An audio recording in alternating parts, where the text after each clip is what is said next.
نیچے آ جاتے ہیں۔ اور پھر دوسری جگہ قرآن پاک میں ہے ثم استوى علی العرش، اللہ تعالیٰ نے زمین اور آسمان کو پیدا کیا، پھر اللہ تعالیٰ نے عرش پر استوا اختیار کیا۔ اور یہ بھی آتا ہے کہ اللہ تعالیٰ کے عرش کو جو فرشتے اٹھائے ہوئے ہیں وہ 4 فرشتے اللہ تعالیٰ کے عرش کو اٹھائے ہوئے ہیں۔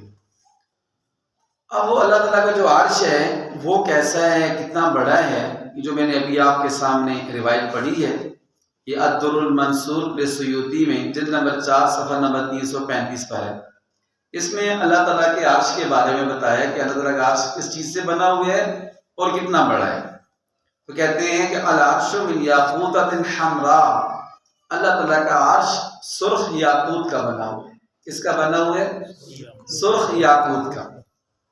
اللہ تعالیٰ کے فرشتوں میں سے ایک فرشتے نے اللہ تعالیٰ کے عرش کی طرف دیکھا اور اللہ تعالیٰ کی عظمت کی طرف، اس عرش کی بڑائی کی طرف دیکھا کتنا بڑا ہے۔ تو اللہ تعالیٰ نے اس فرشتے کے دل میں یہ بات ڈالی کہ اے میرے فرشتے، میں تمہیں 70,000 فرشتوں کی قوت عطا کرتا ہوں۔ کتنے ہزار فرشتوں کی؟ 70,000 فرشتوں کی قوت عطا کرتا ہوں، اور ہر ایک فرشتے کے 70,000 پر ہوں گے۔ تو فطر، تو ایسے کر کے اڑنا شروع کر۔ 70,000 فرشتوں کی قوت عطا کی، پھر ہر فرشتے کتنے پر؟ 70,000 پر ہیں۔ تو ایسے کر کے اڑنا شروع کر۔ وہ فرشتہ اللہ تعالیٰ کے حکم سے اڑنا شروع کیا اس نے۔ فطار الملک بما فیہ من القوۃ والاجنحہ، اپنی یہ ساری قوت کے ساتھ اڑتا رہا ان یطیر فوقف، تو بہت عرصے بعد وہ ٹھہرا۔ تو کہتے ہیں کہ فنظر فکأنہ لم یسر، اس فرشتے نے دیکھا کہ ابھی تک اللہ تعالیٰ کا عرش جو ہے وہ ختم نہیں ہوا۔ اللہ تعالیٰ کا عرش ابھی تک ختم نہیں ہوا ہے۔ جہاں سے چلا تھا اس نے گویا یہ سمجھا کہ فکأنہ لم یسر، گویا کہ ابھی وہ چلا ہی نہیں ہے۔ مطلب اتنا ہی مسافت بھی طے کی، اتنی قوت کے ساتھ۔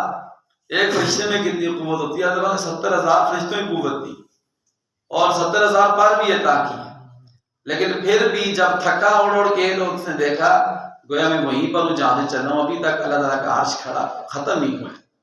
تو اب اندازہ لگائیں کہ جس اللہ تعالیٰ کا عرش اتنا بڑا ہے، جس اللہ تعالیٰ کا عرش اتنا بڑا ہے کہ 7 زمینوں 7 آسمان اس کی کرسی کے نیچے آئے ہوئے ہیں، اور اللہ تعالیٰ خود کتنے بڑے ہیں۔ جو آپ کہتے ہیں نماز میں بار بار، اذان میں بار بار کہ اللہ اکبر اللہ اکبر، اور نماز میں بار بار تکبیر انتقال ہوتا ہے تو اللہ اکبر کہتے ہیں، پھر رکوع میں اللہ اکبر، یہ یقین دل میں بٹھانے کے لیے کہ یہ اللہ سب سے بڑے ہیں۔ دنیا کی جتنے بھی عہدے ہیں، جتنی بھی وزارتیں، جتنے بھی لوگ ہیں، یہ سارے چھوٹے ہیں۔ جب اللہ تعالیٰ کی بڑائی ہمارے دلوں میں آ جائے گی، دلوں میں پیوست ہو جائے گی، تو پھر اللہ تعالیٰ کے ہر حکم کو ماننا ہمارے لیے کیا ہو جائے گا؟ آسان ہو جائے گا۔